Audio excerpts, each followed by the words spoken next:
Commentaire de saint Thomas d'Aquin sur l'Évangile de Jean, chapitre 6, versets 64 et suivants. Mais il en est quelques-uns parmi vous qui ne croient pas.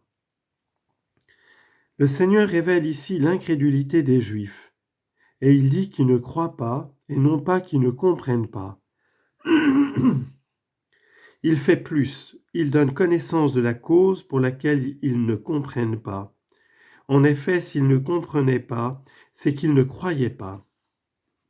Une variante du prophète d'Isaïe dit « Si vous ne croyez pas, vous ne comprendrez pas ». Chapitre 7, verset 9. Et Jésus dit « quelques-uns » pour exclure les disciples. Car tous n'ont pas la foi. 2 Timothée 3, 2. Tous n'obéissent pas à l'Évangile. Romains 10, 16. Ils n'ont pas cru à ses paroles. Psaume 105, verset 24. Jésus, en effet, connaissait dès le commencement ceux qui croyaient et qui devaient le trahir. L'évangéliste écarte ici une fausse conjecture. Jésus n'a pas dit « il en est quelques-uns parmi vous qui ne croient pas » au sens où il l'aurait appris depuis peu, mais parce qu'il connaissait dès le commencement du monde ceux qui croyaient et qui devaient le trahir. Citation « Toutes choses sont à nu et à découvert à ses yeux » Hébreux 4, 13. Avant qu'elles n'adviennent, toutes choses sont connues du Seigneur notre Dieu. Siracide, chapitre 23, verset 29. Et il disait, « C'est pourquoi je vous ai dit que nul ne peut venir à moi si cela ne lui a été donné par mon Père. » Le Seigneur donne ensuite la raison de leur incrédulité.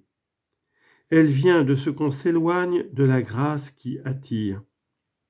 En ce sens, il disait, « C'est pourquoi je vous ai dit, comme pour dire, s'il a été nécessaire que je vous dise ce qui a été dit jusqu'ici, c'est que nul ne peut venir à moi par la foi si cela ne lui a été donné par mon Père. »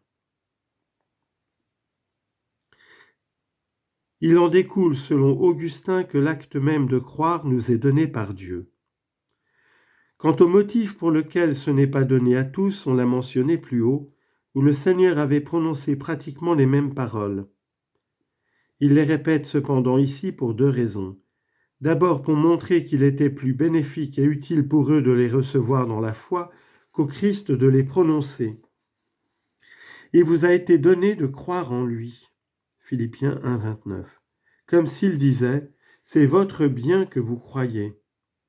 Et c'est pourquoi saint Augustin dit, c'est une grande chose de croire. Réjouis-toi parce que tu as cru. Ensuite, pour montrer qu'il n'est pas le fils de Joseph, comme il le pensait, mais de Dieu. C'est en effet Dieu le Père qui attire les hommes au Fils, comme il ressort de ce qui précède.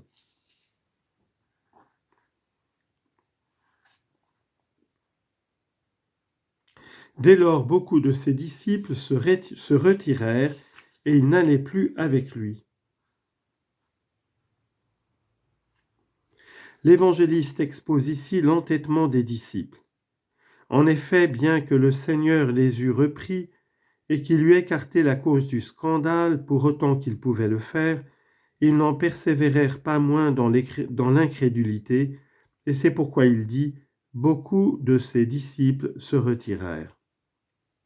Il n'a pas dit « ils reculèrent », mais ils se retirèrent de la foi dont ils avaient la vertu, et étant retranchés du corps, ils perdirent la vie, à moins peut-être qu'ils n'en aient jamais fait partie, comme le dit Augustin.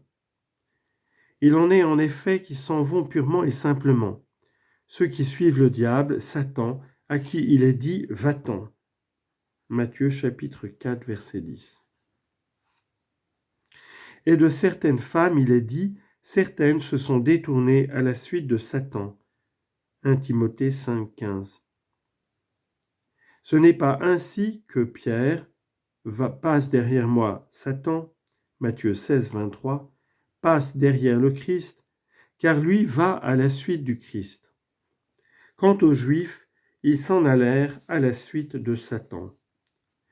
Voilà pourquoi il continue et il n'allait plus avec lui, bien qu'il nous soit demandé de marcher avec Jésus. Citation, « Je t'indiquerai, homme, ce qui est bon, mettre toute ton application à marcher avec ton Dieu. » Michée, chapitre 6, verset 8.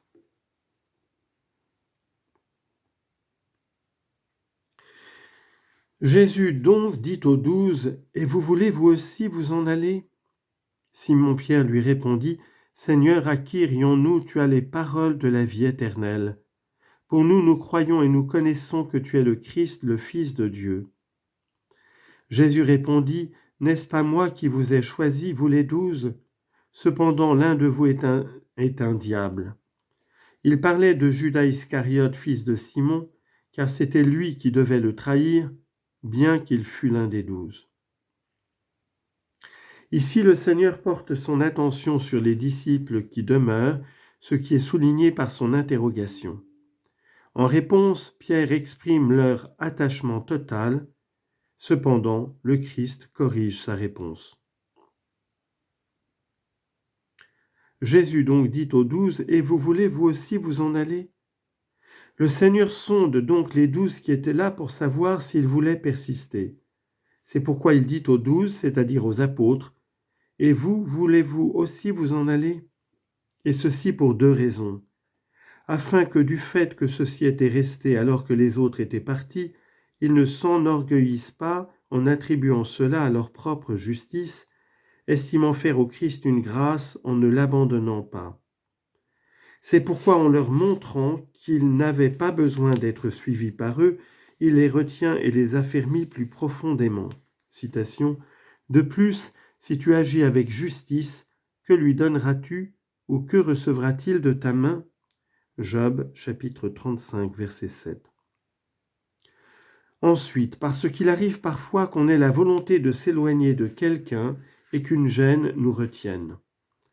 Le Christ, ne voulant pas qu'il soit contraint par la gêne de rester avec lui, car servir malgré soi revient à ne pas servir du tout, les libère de la gêne et donc de l'obligation de rester, remettant à leur libre arbitre le choix de rester ou de s'en aller, parce que le Seigneur aime celui qui donne avec joie. 2 Corinthiens 9, 7, d'après Proverbe 22, 8. L'attachement total de ceux qui restent est exprimé par la réponse de Pierre. Lui qui aime ses frères, qui est fidèle à ses amis et qui porte au Christ une affection spéciale, répond pour tout le collège des apôtres. Il exalte d'abord l'excellence de la doctrine du Christ, puis il témoigne de l'autorité de cette doctrine et confesse sa foi.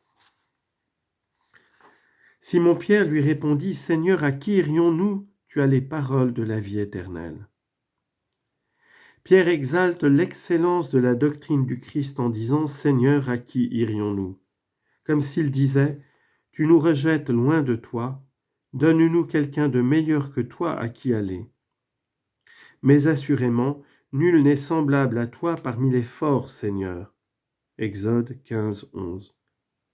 Et dans le psaume, « Qui est comme Dieu ?» Psaume 88, verset 7. Et c'est pourquoi nous ne te quitterons pas. Où irai-je, Seigneur, loin de ton esprit?